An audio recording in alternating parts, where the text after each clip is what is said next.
মগরাতে Narula public স্কুলে পড়ে। তো ওখানে গত বুধবার দিনকে বাচ্চাদের সাথে ক্লাসে ওদের নতুন এসেছেন রোবোটিক স্যার।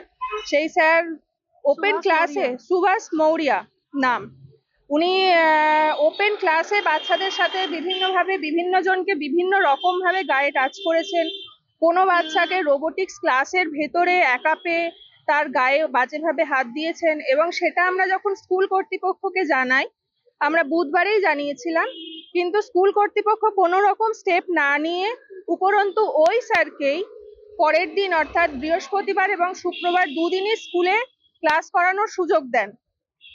আমরা আজকে সবাই প্রত্যেকটা গার্জেন আমরা গিয়েছিলাম যাতে এই বিষয়টা স্কুলের সাথে আলোচনা করে একটা সুবিচার আমরা পাই বাচ্চাদের জন্য, এবং যে দোষী সে যেন শাস্তি পায় আইনের মারফত।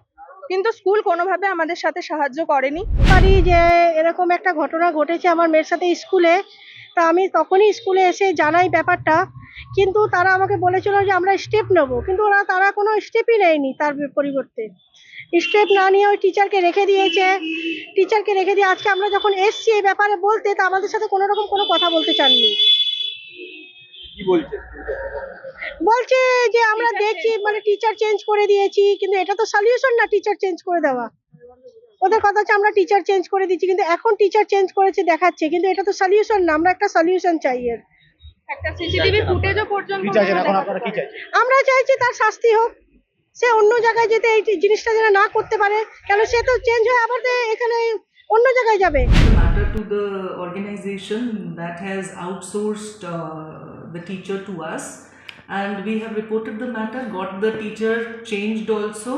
Today we have received a written complaint from the parents. I am forwarding the same to the management for suitable action. I shall definitely look into the matter with all seriousness, and the children are very dear to us.